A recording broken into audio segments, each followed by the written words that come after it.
For today, we're just going to be focusing in general, like what do stars do over the course of their lifetime? How do they change from the time they are created to the time they die? Because stars die. And related to that, we're also going to get into a little bit of how we start to measure things about stars when they are so far away and we can't just like show up and collect data. So we'll talk a little bit about star temperature as we are looking at the evolution of stars over time. Right. So first of all, just some basic facts on stars that most of you probably already know, but I just want to like make sure we're all on the same page here. So when we look up in the sky, we can see stars, we can see planets. Both are these celestial bodies, but they have some significant differences between them, even if they're not always easy to tell from our perspective here on Earth, okay? So first big difference is that stars produce their own light. Planets do not produce light. The way that we're able to see planets is because light from a star is reflecting off the planet, and then we're able to see it that way. So that's sort of one really big important difference between the two of them. Typically stars are going to be like a lot bigger than planets as well, because they're doing this whole light manufacturing, nuclear fusion, crazy process here. So stars are bigger, but they don't look bigger from our perspective, and that's because they're way, way farther away from Earth than the planets in our solar system that we are sometimes able to see. Okay, so just to give you a little bit of data to kind of wrap your head around that. So I've got some information about a couple planets in our solar system and some information about the two closest stars to us. All right, so we've got Jupiter and Neptune representing our planets, the Sun, and then Proxima Centauri representing the stars. So if we look at the size of them, the largest planet in our solar system is about 140,000 kilometers, whereas the Sun is 10 times bigger than that. Okay, and the Sun is just sort of like an average. It's not even especially big. It's just sort of like your run-of-the-mill typical star. Proxima Centauri is a relatively small star, but it's still significantly larger than Jupiter is. Okay, so stars typically bigger than planets, and then in terms of how far away they are, all of the planets in our solar system are on the order of some number of light minutes or light hours away from us, which basically means that anything that we're able to see of Neptune, for example, being the farthest planet away, the light that we see bounced off of Neptune about 4 hours before we're able to see it, which means that anytime we're looking at Neptune, we're looking about 4 hours in the past, which is kind of cool. All right. But then for the stars, obviously the Sun is close to us, which is good because, you know, we die without it. But Proxima Centauri is the next closest star. It's 4.2 light years away from us. Okay. So anytime we see light from Proxima Centauri, we are looking 4 years in the past as opposed to 4 hours in the past for Neptune. And certainly other stars, we're looking even farther into the past. It takes even longer for the light that they're producing to reach us. Okay, so just to give you a sense of scale on the differences there between planets and stars. All right, so stars, hey, here's some. They're so pretty. Look at them. All right. Stars, as much as I'm making these generalizations about like they're big and they're far away and stuff, there's a lot of variation within this gigantic, huge range of stars that we have. So they can vary in color, temperature, size. You can read that whole thing, right? So, so we see these big differences among stars, and I do want over the next couple lessons for us to just kind of dive in a little bit into some of these differences and why they exist and what's going on there.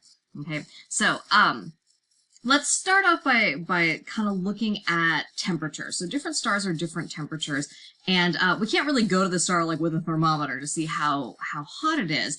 And so the way that we're able to actually figure out the temperature of these crazy hot stars is actually based on the color that we see from the light that they produce. Okay, so to help us wrap our heads around this, I'm linking a simulation in the Edpuzzle video for you that I recommend that you just open up and play with a little bit. So the simulation shows us then all the different types of electromagnetic radiation that are being produced by a star at a particular temperature. Okay, so we can see on the left side here, we're getting above the visible range, sort of in like that UV range.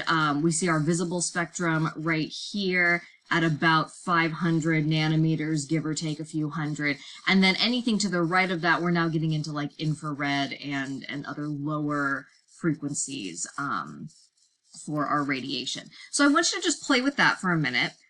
Use the slider over here on the right to play with the temperature of the star and just see what happens to that curve. Look for where is the peak of that curve, because that's going to tell us what the most radiation is, and therefore like what color we're going to see. We can also look in the lower right here and see what the color of the star overall is as well. All right, so take a moment to play with that, and then tell me what color, as you play with that, what color are the hottest stars? All right, so our hottest stars, as we raise the temperature, I'm going to jump over here. All right, as we raise the temperature of our star, we see the peak of that radiation curve moving over to the left, over to the lower wavelength, higher frequency side. So as we raise the temperature up, I know you can't see the peak anymore, but if you look at the star down here in the lower right, you can see that as we get to the highest temperatures, our stars look blue. Okay, so if we have a super hot star, it's going to look blue to us, and that's our indication as to what its temperature is, depending on what exactly the wavelength of that light that's being produced is, and what the range is there. We can then model and make predictions about what the temperature is. And so then the coldest stars, on the other hand, so if we lower that temperature back down, we get less radiation, and the peak moves over to the right more and more until eventually now the greatest amount of visible light is in the red range. So then we end up seeing our stars as being red if they're relatively cold. So we get the spectrum from red to the next hottest is, or the next coolest, I should say. So red is the coolest, then yellow stars, then white stars. We don't actually see green stars. That would be awesome. But the fact is, if you're green, you're sort of in the middle of the road. You're getting a lot of all the different colors. And if you have all the different colors of light, it appears white to us. Okay, so we go from red to yellow to white to blue being the hottest stars. So that's cute and a good way to figure out temperature without a thermometer and drastic space travel and you know, and all of that. Okay, cool. So then as we go through and measure data from our different stars, we look at how bright they are, we measure their temperature based on the color.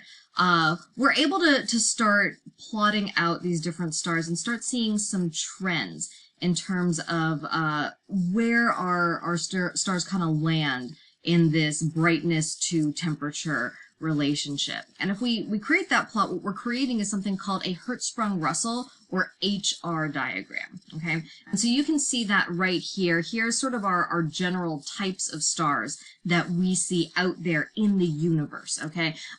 So looking at, just to wrap our heads around what we're seeing here, up on the vertical axis, that's telling us the luminosity, the brightness of these stars. And it's on a logarithmic scale, which means that that as we move down, it's not like a common increment brighter. It's getting 10 times brighter with each tick mark up that you go. So the very brightest stars are like billions of times brighter than the dimmest stars. Okay, so that's what's happening vertically. On our horizontal scale, we have temperature. Please note that it's a little bit weird because it's backwards. So higher temperature is on the left side, lower temperature is on the right side. I know it's weird. It's because we did spectral classifications first and then figured out temperature from it. And blah. All right. But for now, it's just like, it's reversed. Go with it. Okay. So from this, then, we're able to see 4 different like big categories of stars. We've got this big diagonal line here going through the middle, which we call the main sequence. And we get a bunch of stars like on that line. And then up above and to the right of that, we get giants. which are pretty cool but brighter than main sequence stars, and then above that, supergiants, which are even brighter than those regular old giants. And then down at the bottom left side of things, we see some white dwarfs, which are pretty hot but not very bright. Okay, so let's try to put this all into perspective a little bit. So again, I'm linking a simulation on Edpuzzle for you, so you can go in and play with this a little bit and interact with it and sort of see what's going on here. But my big recommendation with the simulation is in the upper right, you see this little menu here. There's a little check mark or check box next to something that says evolution of the sun. Go ahead and click that and you'll get to see like the sun's evolution over time traced out for you. Okay, so take a look at that. Feel free to pause me while you do that. Okay. So then I want to ask you, what type of star will the sun be for most of its life?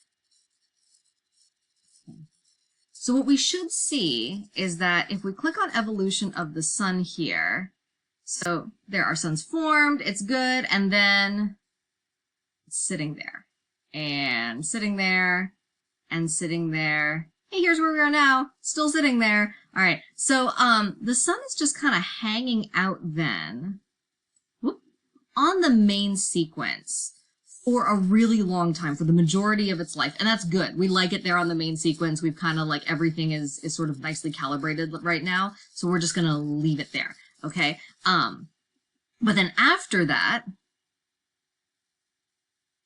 we see it pop up and then whoop, goes all the way around again down to a white dwarf. Okay. So what this means then is that from the main sequence, our sun is going to become a red giant. It's going to expand, cool down, get brighter, all of that.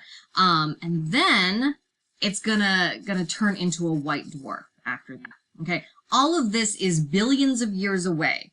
Please do not worry that the sun is about to expand and consume us all. It's just not gonna happen very soon. Okay. Like if you are living billions of years, then yeah, maybe you're gonna worry about that. But, you're probably not. I hate to have like that mortality discussion with you right now. Like you're not going to see the sun turn into a red giant. That's okay, and that's a good thing.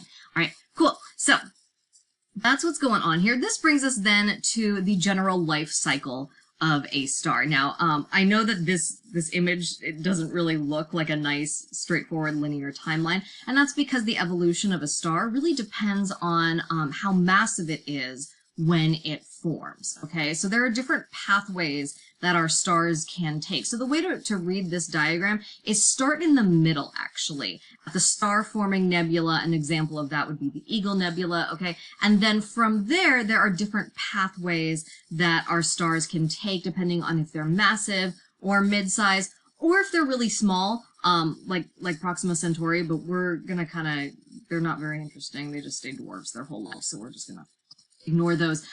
Focus in on these other two pathways that are kind of, branching up and out from that nebula. So let's dive in and look at some pretty pictures. All right, cool. So all of our stars start off, before they're even really stars, being formed from stellar nebula. Okay, so stellar nebula, that's basically just when you've got like just this big old cloud of stardust. Okay, there's all this like stuff, all these little elements just kind of hanging out there. And the thing about the stars is we've got all these particles and little bits of stars, right? And all those little bits of stars have mass. And we know from our previous studies here that anything that has mass is going to exert a gravitational force on other things, this attractive force. And so we have all these little bits of stars that are all being attracted towards each other due to gravity, okay? And so they start off really diffuse, and then over time they start to condense together to form an actual star due to gravity. Thank you, gravity. All right, so then once we get our star to actually properly form then, it sits on the main sequence for a while. So that's phase two. The first part and the longest part of a star's life is just being along the main sequence. It's fusing hydrogen. We're going to talk more about that next time. Everything's good. It's just doing its thing. All right, so there's a large range of masses for the stars that form. Okay, so our sun is sort of like a mid-size, like typical kind of star. We sort of got like, you know, your middle of the road star, so that's good. Okay, but there are other stars that are like way bigger and more massive than the sun, so you can kind of see a representation of that here. Now, if you look at this, what do you notice about the difference between these, aside from the fact that the sun is very tiny and the high mass star is very big? What's another big difference between them?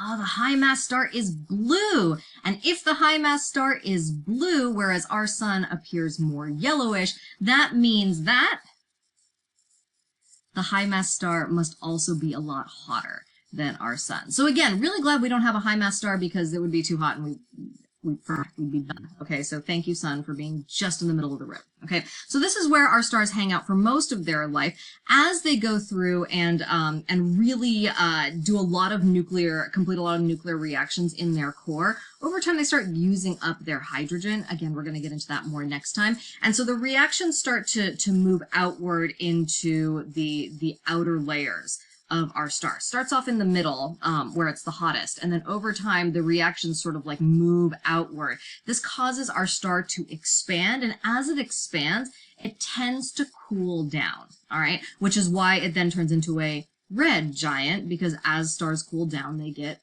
redder, okay? So, there are a couple different like flavors here. If you've got sort of like an average size star like our sun, it will turn into just a regular red giant. If you have a more massive blue star, it's going to turn into a red supergiant over time, which is obviously bigger and brighter than a regular red giant. Okay, so we've got our red giant here, we've got our red supergiant over here, and then the paths diverge a little bit. Once we've used up that hydrogen, we've been fusing together elements and doing all these things. As we start to run out of fuel, there are sort of two options. Okay, so let's start with our sort of average stars similar to our sun. Okay, so if we have an average star, it turns into a red giant. It's using up its nuclear fuel, it's expanding, it's doing all that, and eventually we hit a point where the outward radiative pressure of the star becomes greater than gravity's force pushing it inward. And so as a result, then we end up with the outer layers of the star kind of getting pulled away from the star, and we form what's called a planetary nebula. Okay, so we've got this hot, dense core in the middle, and the outer layers just sort of like, peace out. And they're moving away here. And so we can see two different pictures of the Helix Nebula, which is pretty and frequently photographed because it kind of looks like an eyeball. So that's cute. All right, so our red giant then, turns into this planetary nebula. Outer layers get pushed away. We're just left with this little hot, dense core, which then turns into a white dwarf. Okay, and so our white dwarf no longer has nuclear reactions. It can't really continue to form new elements at this point. And so it's just kind of like, it's in retirement. It's just cruising through the rest of its existence. Okay. And so at this point, still pretty hot at this point, because again, we still got that hot core remaining from the planetary nebula. But it's getting smaller because we've lost a lot of the material in that nebula. So a typical white dwarf is about the same mass as our sun, but about the same size as Earth. So it's pretty dense, it's hanging out, doing its thing, continuing to let off residual light. Over time, it'll turn into a brown dwarf as it gets dimmer, and a black dwarf, and then our star's done, and it's lived its life, and that's good. And that's lasted for billions of years, so like we don't need to feel like sad for like, oh, the star died. Like it's fine, it had a good run. Okay, so that's what happens for our average stars, similar to our sun. But what about the more massive stars? So again, they are bluer, they are bigger, obviously, they're brighter, and then as their reactions move from the core out into the outer atmosphere of or the outer layers of our star, they become red supergiants. What happens then? All right, after the red supergiant, this is where it gets exciting. That's where we get a supernova, all right, which you've maybe heard of before, which is basically like we've got all these reactions happening. There's so much going on in terms of the gravitation holding it together, the outward radiative pressure, that the star just sort of like whoosh, and explodes for us. And that looks cool. Look at that. Wow. All right. So our sun will not turn into a supernova. It's not big enough to do that, so it gets just a regular planetary nebula, also very pretty. But if you've got a really big star, we get this very dramatic, spectacular explosion in this supernova. All right, at which point, and this is where we get actually most of our heaviest elements. Again, we're going to talk more about that next time. I'm just so excited that I can't wait to tell you about it. Okay, so it just like blows stardust all over the place, which is really good for us because that's how we have all of our elements here on Earth. So thank you, supernovas. Thank you, other more massive stars, for your sacrifice billions of years ago. All right. But then there is there's a final stage here. There's still a little something left after this big explosion, one core here. And what happens with this core and what it does sort of depends on the mass of the original star. Okay, so if we have a moderately high mass star, okay, so we're talking maybe on the order of like 8 times the mass of the sun to about 40 times the mass of the sun, what we end up with is something called a neutron star. Neutron stars are crazy. They are they're really, really massive. Like we're talking about like on the order of like the mass of our sun, or maybe a couple times bigger or something like that, but super, super dense, down to a size of like 10 to 15 miles across. Okay, so imagine like the mass of the sun or more likely, down to the size of like a city. Okay, that gives you a sense of what a neutron star is. It's formed of neutrons. It's generally spinning really fast after that supernova, which means that a lot of times we get these light flashes from these pulsars. It's very dramatic. Okay, now just to make sense of the picture that you see here on the left, so the neutron star is not this whole big like reddish, yellowish, greenish thing. It's that teeny white dot in the middle. Okay, so the whole big colorful thing, that's the Crab Nebula that's formed after this supernova. But then down, like if you look really closely, there's a little white dot in the middle. That is the neutron star at the center of that supernova. Okay, or where there was that supernova, and it's spinning around and doing its thing, and super tiny and super dense and just crazy. Okay, so that's what happens for our like moderately massive stars. If you get a really, really massive star, like more than 40 times the mass of the sun, that's where we get black holes forming. Okay, so at this point, after our supernova explosion, we're left with this super massive, super dense little core that is our remnant of our massive star here. And because it is so massive and because it is so dense, it has an insanely strong gravitational field. So strong that even light is not able to escape from it. It even sucks in all the light, which is why we call it a black hole, because the light can't escape. It can't bounce off of it or escape from it. It's just all getting sucked into that super, super strong gravitational field.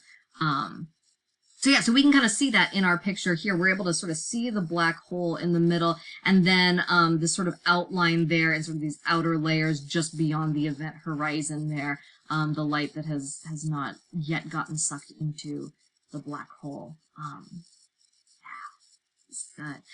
Please do not worry about getting sucked into a black hole anytime soon. There are some out there for sure, but they're kind of far away. It's going to take a while before they can kind of get to us. So there are lots of things to worry about in this world right now.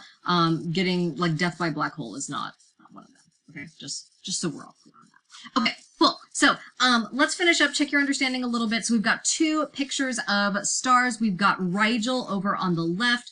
On the right side, we've got the red giant Aldebaran. First question for you is, which star is hotter? How do you know? Well, Rigel is hotter, and we can tell that Rigel is hotter because it is blue. All right, so Rigel we've measured based on that radiation to be about 12,000 Kelvin, whereas Aldebaran's about 4,000 Kelvin. Still hot, but not as hot as Rigel is. Okay, next up, same set of photos, but which of these stars is older? All right, now Rigel is a blue star, which means it's on the main sequence here. Aldebaran is a red giant. Now, main sequence stars turn into red giants and red supergiants over time. So it stands to reason then that Aldebaran is older, and indeed it is. Rigel we estimate to be about 8 million years old, whereas Aldebaran is more on the order of 6 billion years old. Okay. Last question, which of these two stars is more massive? So the fact that Aldebaran is a red giant, not a red supergiant, suggests that Aldebaran was created from an average mass star, whereas Rigel, being blue, is a more massive star. Okay, so we see here Rigel's on the order of 21 times the mass of our sun, whereas Aldebaran is a little bit more massive than our sun. So so Rigel wins that particular battle, you know, face off as well. That is it, folks. I love you. I adore you. You are great. Thanks for hanging with me, and I'll see you next time.